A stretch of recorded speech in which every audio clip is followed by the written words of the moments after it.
तो आदाब, नमस्कार, गुड इवनिंग, सत श्री अकाल। एक बार फिर आप तमाम लोगों का स्वागत है क्राइम तक की कहानी के इस एपिसोड में। और ये कहानी मुझे लगता है कि हर इंसान के लिए एक सबक है, एक नसीहत है।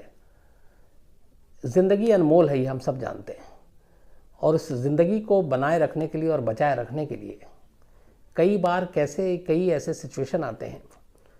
कुछ लोग एक मिसाल छोड़ जाते हैं अपनी जद्दोजहद से, अपनी जंग से, जीने की ललक से, हिम्मत ना हारने की अपनी फितरत से और लड़ने की अपनी सलाहियत से।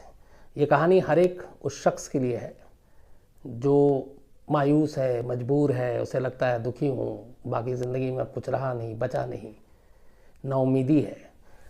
ऐसे लोगों के लिए ये कहानी ज़रूर सुननी चाहिए, इसलिए कि ये कहानी सबक देती है कि हर हाल में जीना और ज़िंदगी को ज़िंदगी की तरह जीना ये हम सब के अपने हाथ में है। हम हार कर बैठ जाएं तो फिर कुछ नहीं है, लेकिन अगर जितना है जो कुछ है और उसी में हम लड़ाई लड़ें और उसके लिए एक कोशिश करें तो फिर ये ज़िंदगी बहुत कुछ है। अब एक दूसरी तस्वीर है और उसके बारे में सिर्फ आप सोचिए।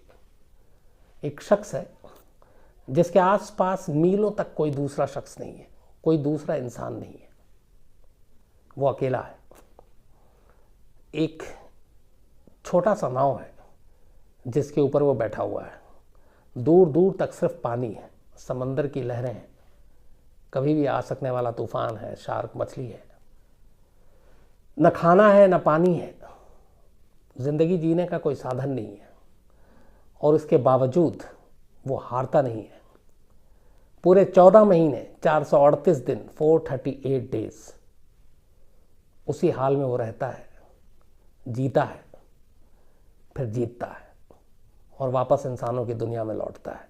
एक इंसानी जद्दोजहद, ज़िंदगी जीने की एक ललक और ज़िंदगी से न हार मानने की एक ज़िद, ये कहानी उसकी है। कहानी की शुरुआत होती है 18 नवंबर 2012 को, 18 नवंबर 2012।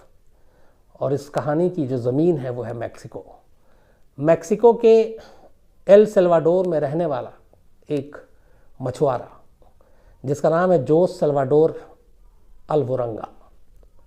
तो जोस सल्वाडोर 15 साल से मछली पकड़ने का काम करता है। उसके अपने दूसरों के लिए मछली पकड़ता है, उसका मालिक है।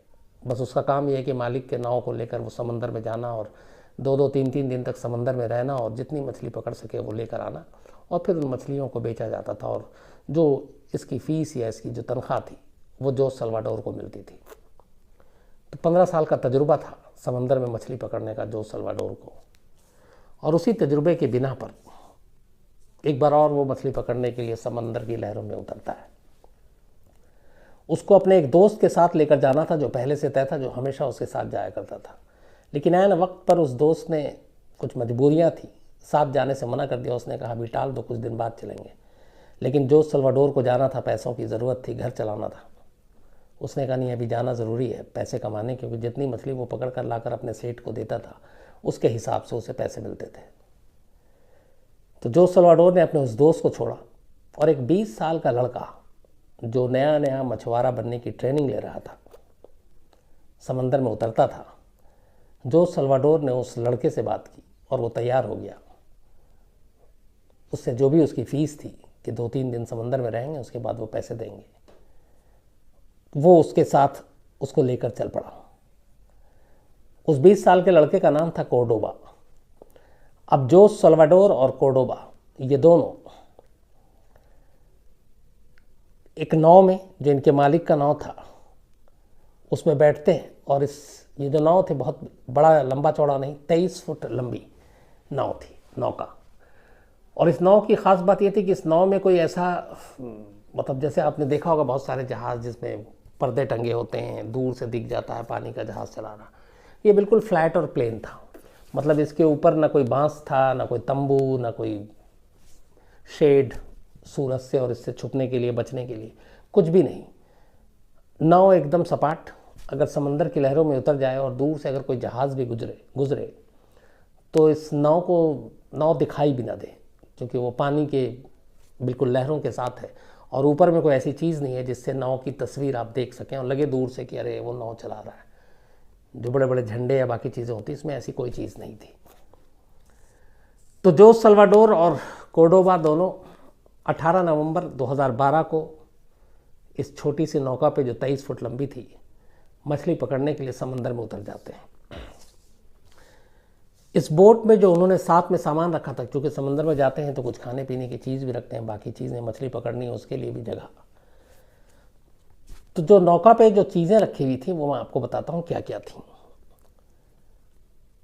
16 गैलन पानी रखा था, 70 गैलन गैसोलीन थी, इसके अलावा 700 हुक्स थे अलग अलग मछलियां पकड़ने के लिए, 3 चाकू थे बड़े बड़े,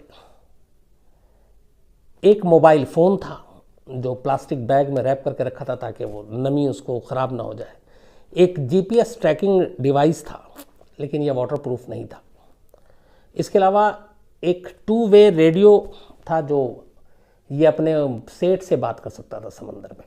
तो जो भी मछुआरे जाते हैं कांटेक्ट के लिए, संपर्क बना रहे उसके लिए, तो 2 वे रेडियो, ये बैटरी। लेकिन ये भी जो बैटरी थी 2 वे रेडियो जो था ये 50% चार्ज था सिर्फ, क्योंकि 15 साल में जोश न जाने कितनी बार गया और वो फिक्स होता था कि इतने जाना है और 1 या 2 दिन में लौटना है या 3 दिन में लौटना, उन 3 दिन के हिसाब से सारी तैयारी करके जाया करता था। तो ये सारी चीज़ें लेकर ये वहाँ से पहुँचता और साथ में करीब 90 केजी आइस, बर्फ़ भी रखा था बोट में, ताकि जो मछलियों को पकड़ें तो मछली ख़राब ना हो, अगर 2 दिन है तो उसको पकड़ के बर्फ़ में भी रख सकते हैं। तो ये सारा सामान के साथ जोस और कोर्डोबा मैक्सिको के एल सल्वाडोर कोस्टल एरिया से इस 23 फुट छोटी नौका पे मछली पकड़ने निकल जाते हैं। पहला दिन गुजरता है, काफ़ी अच्छी खासी सही टाइम रहा मछली पकड़ने का, इन्होंने मछली पकड़ी, अच्छे से पकड़ी। इसके बाद दूसरा दिन आता है, दूसरे दिन भी इन्होंने ठीक ठाक मछली पकड़ी। अब तक करीब 500 वज़न के किलो मछलियां पकड़ चुके थे ये दोनों। 2 दिन के बाद अब इन्हें लौटना था। तट से किनारे से करीब 50 मील दूर समंदर में थे ये दोनों मछली पकड़ने के लिए। 50 मील दूर, 2 दिन ख़त्म। 20 नवंबर 2012 को वापसी थी इनकी, अभी भी ये किनारे से 50 मील दूर थे। अचानक समंदर में तूफान आ जाता है। तूफान काफ़ी तेज़, लहरें बहुत ऊंची ऊंची। उस तूफान और लहरों में जोस सल्वाडोर की जो नाव है, नौका है, वो फंस जाती है। थपेड़े समंदर के उस नाव को उसके रूट से अलग कर देते हैं। जिधर जाना था, जो रास्ता था, एक तरह से उससे भटका देते हैं। थोड़ी देर के बाद चूँकि थपेड़े इतने ज़्यादा और लहरें इतनी तेज़ थीं कि नौका को किधर जाना है, डायरेक्शन चेंज हो चुका है, रास्ता पलट चुका है, दूर दूर तक कुछ दिखाई नहीं दे रहा है। ऐसे में आप सिर्फ एक जीपीएस ट्रैकिंग सिस्टम के ज़रिए आप पता कर सकते हैं, और जीपीएस ट्रैकिंग सिस्टम उस वक्त बंद हो चुका है क्योंकि 2 दिन बीत चुके थे और वो अब काम नहीं कर रहा था। बचा इकलौता रेडियो जो 50% चार्ज था। अब दूसरा दिन था। अपने सेठ को फ़ोन किया जोश ने कुछ देर के बाद, जब थोड़ा सा समंदर की तूफान शांत हुआ, और उसने बताया कि मैं रास्ता भटक गया हूँ। तो उसने कहा कि तुम जीपीएस से पता करो। उसने कहा जीपीएस काम नहीं कर रहा है। तो उसने कहा देखो आसपास में कुछ दूसरा कोई जहाज़ या कुछ और दिखाई दे। उसने कहा यहाँ दूर दूर तक कोई जहाज़ नहीं दिखाई दे रहा। और इतने में बात करते करते अचानक रेडियो भी बंद हो जाता है, बैटरी थी नहीं। अब एक तरह से दुनिया से संपर्क टूट गया जोस सल्वाडोर का। ये और कोर्डोबा अब दोनों नाव में, और उन्हें ये भी पता नहीं कि वो किस तरफ हैं, किस रास्ते पर हैं। कुछ देर के बाद फिर तूफान आता है। तूफान के थपेड़े फिर तेज थे, फिर दोनों भटकते हैं, और इसके बाद धीरे धीरे करके ये पूरा रास्ता भटक जाते हैं। अब इन्हें कुछ पता नहीं कि ये कहाँ है। धीरे धीरे वक्त बीतता है, रात होती है, फिर दिन होता है, और इन्हें कुछ मालूम नहीं कि ये कहाँ जा रहे हैं। बट अभी भी खाने पीने का सामान था। लेकिन इसी बीच में चौथे दिन एक बार फिर तूफान आता है, फिर जान खतरे में थी। अब इन्हें लगा कि ये नाव जो है, ये चूँकि एक तो छोटी नाव है, ये डूब सकती है। इसमें वज़न भी ज़्यादा है, 500 किलो तो मछली रखा हुआ है, बाकी आइस, पानी, गैसोलीन। तो जान बचाने के लिए अब ये कि जिस चीज़ के लिए आए थे उसी चीज़ से पहले पीछा छुड़ाना था अपना। जो 500 किलो मछली थी वो उसको नाव से उठाकर इन्होंने समंदर में फेंक दिया। हालांकि उसमें एक रिस्क था, बीच समंदर में है और बीच समंदर में शार्क मछलियों का बहुत खतरा होता है, और शार्क को अगर आप वहाँ पे मछलियाँ कहीं से आपको मिलती हैं, फेंकते हैं आप, तो फिर उन मछलियों को टोह लेते हुए वो जहाँ से मछली फेंकेगी उसके करीब आ सकती है, मतलब नौका तक, और वहाँ तक आए तो फिर इन दोनों की भी जान खतरे में थी। लेकिन जान बचानी थी, इसलिए बोट का वज़न हल्का करना था। पहले मछली फेंकी, फिर पानी फेंका, गैसोलीन फेंका, धीरे धीरे करके जो ज़रूरी चीज़ें थी थोड़ा बहुत रखा, पानी वानी, और बाकी सब फेंक दिया, क्योंकि उम्मीद थी कि ये तूफ़ान थमेगा, इसके बाद रास्ता मिलेगा, लौट आएंगे किनारे तक। लेकिन ऐसा हुआ नहीं। तूफ़ान ने कश्ती का रुख इस तरह से मोड़ दिया कि उन्हें मालूम ही नहीं कि उनका रूट क्या है। अब वक्त बीतता जाता है, धीरे धीरे दिन रात बदलते जाते हैं, किसी से संपर्क नहीं हो रहा है, पानी जो है वो भी ख़त्म हो रहा है, जो खाना था वो भी लगभग ख़त्म हो रहा है। करते करते हफ्ता 10-15 दिन बीत गया। अब राशन भी ख़त्म, पीने का पानी भी ख़त्म, जो खाना था वो भी ख़त्म। अब जिंदा कैसे रहे? तो जो नाव के पास से जो पक्षी परिंदे गुजरते या आकर बैठते वहाँ तक, तब तक वो तो उन्होंने पकड़ पकड़ के खाए। समंदर से मेंढक पकड़ कर खाए, या जो भी समुद्री उस तरह के जानवर थे, उन्हीं के ऊपर ये जिंदा रहते। समंदर का पानी शुरू में अपनी प्यास बुझाने या बचने के लिए उन्होंने हलक के नीचे तो उतारा, लेकिन समुद्री पानी पिया नहीं जा सकता है। गले में एक तरह से खराश, और गले में सारी चीज़ें होंगी कि गले के अब नीचे एक तो जो मेंढक से लेके बाकी चीज़ें खा रहे हैं, उसको बनाने का या पकाने का कोई इंतज़ाम नहीं, तो वो भी कच्चा गले के नीचे उतारना है। पानी है नहीं, समंदर का आप नमकीन पानी पी नहीं सकते, उससे भी अब गले के नीचे नहीं उतर रहा है, कोई मदद के लिए सामने नहीं दिख रहा है। बट इसी तरीके से ज़िंदगी कट रही है। अभी थोड़ा वक्त बीतता है, इस दौरान में दूर दूर कई बड़े जहाज़ दिखाई देते हैं। इन दोनों को तो वो जहाज़ दिखाई देते हैं, लेकिन उस जहाज़ पे बैठे हुए शख्स को इन दोनों का नाव दिखाई नहीं देता। जब मैंने आपको शुरू में कहा कि इस पर कोई एंकर नहीं, कोई झंडा नहीं, कोई तंबू नहीं, और ये पानी समंदर में बिल्कुल लगता है कि एकदम समंदर के साथ ही नौका चल रहा है। छोटा सा नाव, 23 फुट का। जितना चिल्ला सकते थे उस हालत में भी दोनों चीख के मदद मांगते, लेकिन सामने वाला दिखाई नहीं देता। करीब ऐसे 40 से 50 जहाज़ मिले दूर दूर से, लेकिन किसी ने आवाज़ नहीं सुनी, किसी की नज़र नहीं पड़ी। धीरे धीरे वक्त बीता, करीब 20-25 दिन गुजर गए। जोस सल्वाडोर, उस वक्त उसकी उम्र करीब 37 साल थी, 37 ईयर। कोर्डोबा की उम्र 20 साल थी। ऐसे हालात में कोर्डोबा की हिम्मत टूटती जा रही थी। अब उससे खाना नहीं खाया जा रहा था, समंदर का पानी नहीं पिया जा रहा था। आखिर में जोस सल्वाडोर ने फिर ये कहा कि प्यास ज़रूरी है बुझानी।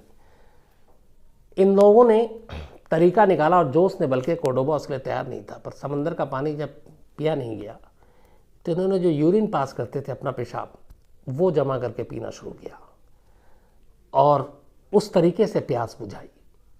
जब मछुआरे का काम शुरू किया था जोस ने, तब उसे एक एक बेसिक चीज़ें बताई गई थी कि अगर समंदर में फंस जाओ, कि भी ऐसे हालात हो जाए तो क्या क्या कर सकते हो। तो उसमें एक ट्रेनिंग में पार्ट ये भी था। तो ये अपना पेशाब पी पी कर ये लोग जिंदा रहे। 30 दिन बीत गए, करीब 1 महीना। 1 महीने के बाद अब गले के नीचे, चूँकि कच्चा खाना, पेशाब पीना, वो कोर्डोबा से बर्दाश्त नहीं हुआ। उसकी हालत बिगड़ती गई, वो लगभग निढाल बेहोश होता गया। लेकिन जोस उसको हमेशा हौसला देता कि हम पहुँचेंगे, हम फिर पहुँचेंगे अपने घर पे। बट उसको लगता नहीं था कि अब पहुँचेंगे कोर्डोबा को। तो एक दिन उसने कहा कि अगर मैं मर जाऊँ तो तुम सिर्फ मेरी एक आखिरी ख्वाहिश है, मेरी माँ के पास जाना, और मेरी माँ से कहना कि मैं उससे नाराज़ था, अब नहीं हूँ, क्योंकि मेरी माँ ने दूसरी शादी कर ली है, तो उस शादी से मुझे गुस्सा था, बट तुम बता देना। जोस उससे कहता है कि ठीक है, अगर तुम पहुँच गए और मैं मर गया तो तुम एक काम करना, तुम मेरी माँ के पास जाना और कहना कि मैं बहुत प्यार करता हूँ। तो इन दोनों ने एक दूसरे से वादा लिया था कि जो भी बचेगा वो उसकी माँ के पास जाएगा और उसको सारी कहानी सुनाएगा। लेकिन कोर्डोबा कम उम्र होने की वजह से हिम्मत हार गया। करीब 30 दिन के बाद, 1 महीने के बाद, एक सुबह अचानक देखता है जोश कि उसके बदन में हरकत नहीं है। उसको काफ़ी झंझोड़ता है, तमाम आवाज़ देता है, लेकिन कोई फ़ायदा नहीं होता है क्योंकि कोर्डोबा की मौत हो चुकी थी। 15-20 दिन तक भूखा और इस तरीके से, जिस तरीके से वो मेंढक और बाकी चीज़ें जोश जिंदा रहने के लिए खा रहा था, वो कोर्डोबा से बर्दाश्त नहीं हो रहा था। वो प्यास बुझाने के लिए, पेशाब पीने के लिए तैयार नहीं था। इन चीज़ों ने उसे कमज़ोर कर दिया और उसकी मौत हो गई। 4 दिन तक उसकी मौत के बाद जोस सल्वाडोर उसकी लाश से ही बात करता रहता था और उसी नाव में रखकर, क्योंकि आसपास मीलों कोई इंसान उसको दिखाई नहीं देता था और उसे लगता था कि 30 दिन इसके साथ कट गए, कम से कम बातचीत करके, एक दूसरे को दिलासा देकर, हिम्मत देकर, लेकिन अब ये भी साथ छोड़ गया। लेकिन ये चीज़ उसके दिमाग में यकीन ही नहीं हो रहा था कि वो उसको छोड़कर जा चुका है या मर चुका है। 4 दिन तक वो रात को कि अच्छा तुम ये खा लो, जैसे ज़िंदा है, कुछ नहीं होगा, अभी पहुंच जाएंगे, गले में बस एक बार आंख बंद करके डाल लो इस मेंढक को, पेट भर जाएगा, एक बार और ये पी लो, इससे तुम्हारी एनर्जी बनी रहेगी, अच्छा ठीक है, उठ के थोड़ी देर बाद पी लेना, खा लेना। 4 दिन तक इस तरीके से वो उस लाश से बात करता रहा। 4 दिन के बाद एक दिन अचानक उसे एहसास हुआ कि ये तो मर चुका है और अगर मैं इसी तरह से करता रहा तो मैं भी पागल हो जाऊंगा और मर जाऊंगा। तब फिर वो खूब रोया। रोने के बाद 4 दिन के बाद उस कोर्डोबा की लाश को उसने नाव से समंदर में फेंका और फिर तय किया कि मैं आखिरी दम तक जूझूंगा मंजिल तक पहुंचने के लिए। इसके बाद उसकी ज़िंदगी भी इसी तरह चलती रही। कुछ परिंदे, मेंढक, ये सारी चीज़ें मिल जाती, वो खा लेता, पेशाब पी कर जिंदा रहता। धीरे धीरे वो भी निढाल होता गया। लेकिन चूंकि वो मछुआरा था, 15 साल से समंदर में उतरता था, तो उसे मालूम था दिन और रात को कैसे गिनना है। तो वो हर चांद, जब भी वो चांद को देखता तो उसी नाव में कहीं वो एक निशान बनाता और उससे ये अंदाज़ा लगा लेता कि आज मुझे कितने दिन हो गए इस पर। और धीरे धीरे वो दिन बढ़ते जाते, दिन महीने में, महीने बढ़ते जाते और उसकी ज़िंदगी चल रही है, लेकिन कोई मदद नहीं और दूर दूर तक किनारा नहीं। एक रात अचानक, पहली बार वो जब निढाल होकर लेटा हुआ था, तो आसमान में बादलों के गड़गड़ाहट की आवाज़ सुनाई दी। उसकी आंख खुली, उसने देखा बिजली कौंध रही है, बादल गरज रहे हैं। उसके चेहरे पे पहली बार उस समंदर में थोड़ी सी खुशी आई। उसे लगा शायद अब मुझे पानी पीने को मिलेगा। जो आइस बॉक्स था जिसमें 90 किलो आइस लेकर वो आया था, जो मछली रखने के लिए उसको फेंक दिया था, उस आइस बॉक्स और उस तरह की जितनी भी चीज़ें थीं, उसने आसमान की तरफ उसका मुंह करके रख दिया ताकि जब बारिश हो तो उसका पानी इसमें जमा हो जाए। बारिश हुई, पानी गिरा और वो खुशी से पागल हो गया। अगले कुछ दिनों तक बूंद बूंद के हिसाब से उसने उस बारिश के पानी को संभाल के रखा और पीता रहा और जीता रहा।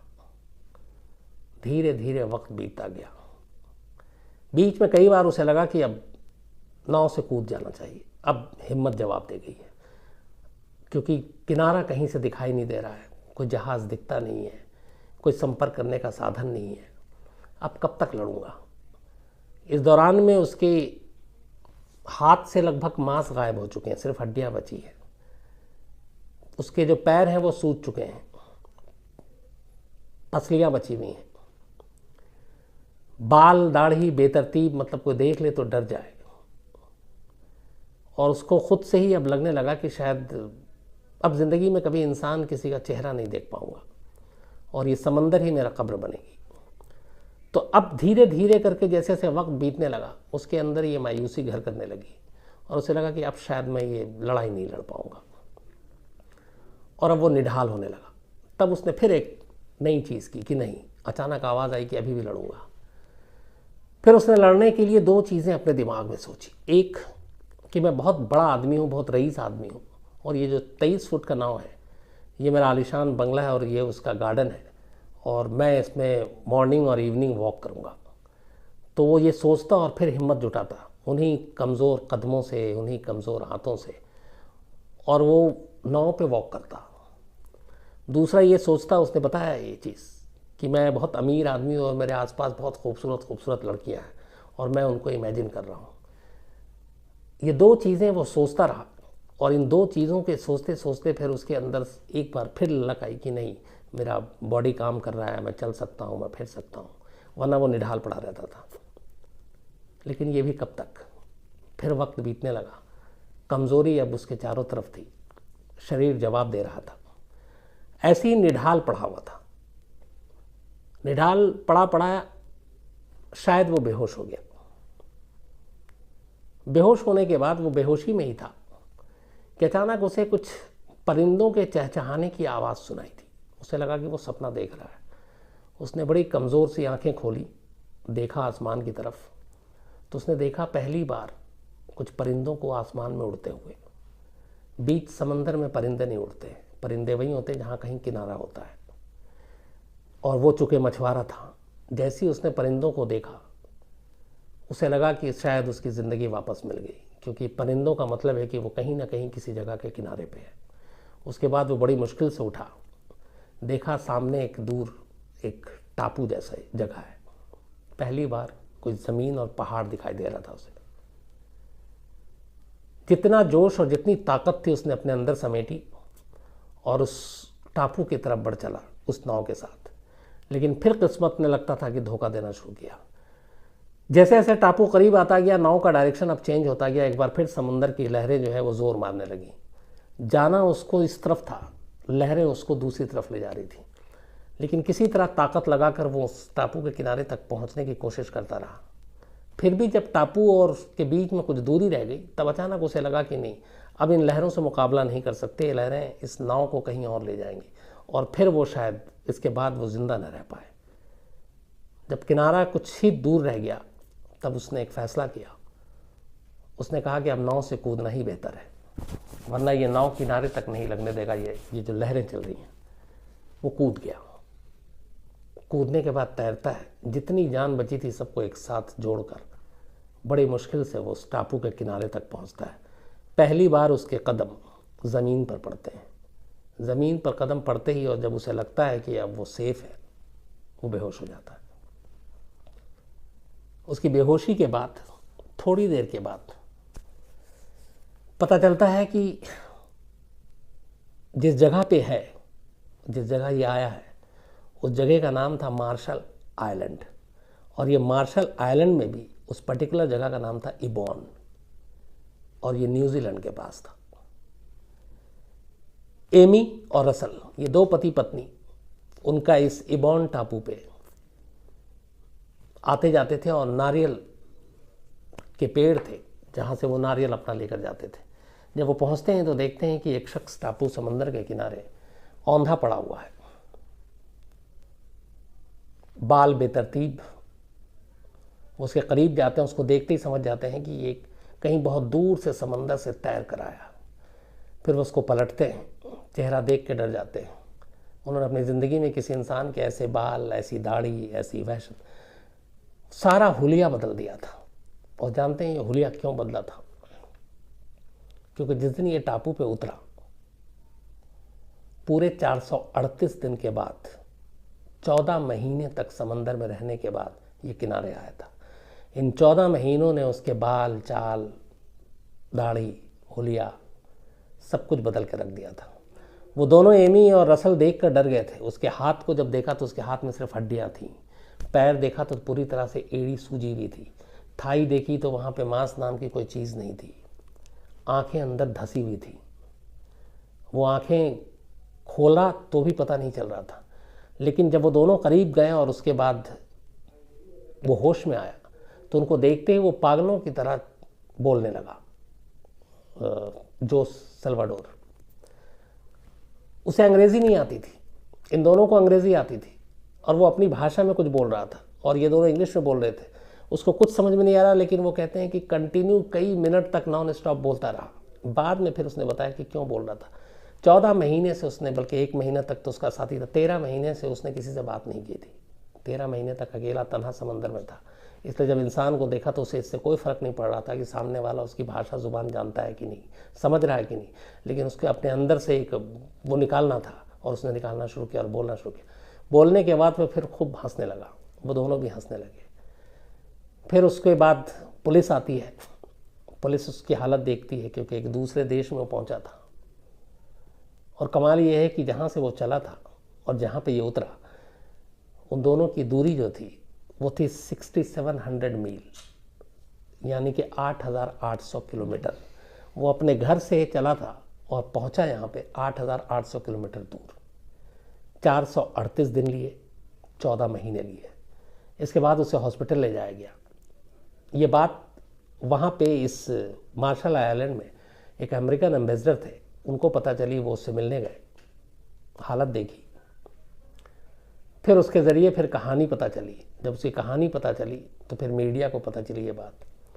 हर एक सुनकर दंग रह गया कि एक शख्स 14 महीने तक, 438 दिन तक समंदर में अकेले बिना खाए पिए हुए कैसे जी सकता है, कैसे बच सकता है। फिर क्या थी, उसकी कहानी हर तरफ फैल गई।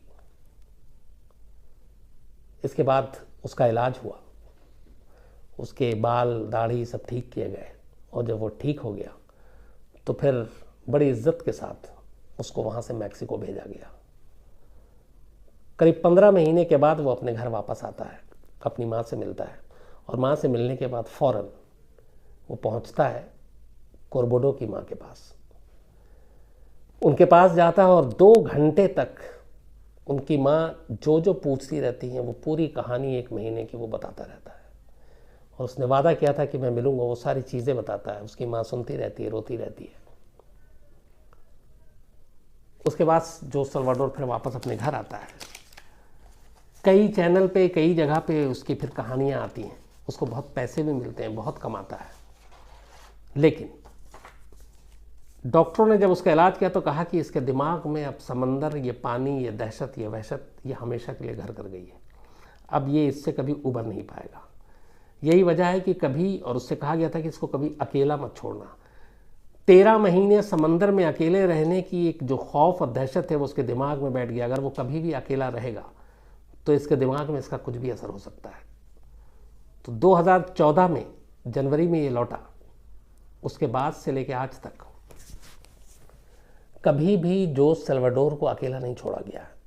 जब वो सोता है तो लाइट जलाकर सोता है, रोशनी में, अंधेरे से डर जाता है। पानी देखकर अब उसे डर लगता है। उसके बाद से वो समंदर की तरफ गया नहीं है। पर ज़िंदगी उसकी चल रही है, इसकी वजह से थोड़े माली हालात उसके अच्छे हो गए। लेकिन ये जो पूरा खौफ है उस 14 महीने के सफ़र का, वो उसके दिमाग से आज तक नहीं निकला है। लेकिन इस जोस सल्वाडोर ने अपनी इस कहानी से ये बता दिया कि अगर इंसान चाहे तो वो कैसे भी हालात में, मुश्किल हालात से मुकाबला करके जीत सकता है। लेकिन इसके लिए उसके अंदर में विल पावर होनी चाहिए, उसके अंदर में वो सोच होनी चाहिए, वो जज्बा होना चाहिए। और यही जज्बा, यही सोच, यही ताकत जो उसके अंदर थी। वरना आप सोचिए कि 438 दिन अकेले समंदर की लहरों के बीच एक छोटे से नाव में कोई कैसे जी सकता है। 8800 किलोमीटर दूर तक का सफ़र कोई कैसे कर सकता है। लेकिन किया, इस शख्स ने किया, और इसीलिए आज इसकी कहानी आपके सामने है। तो ये थी कहानी इंसानी जद्दोजहद की। मुझे लगता है कि सबसे कुछ बेहतरीन अगर मिसालें दी जाए तो उनमें से एक थी। आप लोगों को अच्छी लगी हो कहानी, इसमें कुछ सुझाव है, कुछ और चीज़ें हो तो ज़रूर बताइएगा, इंतज़ार रहेगा। Thank you very much.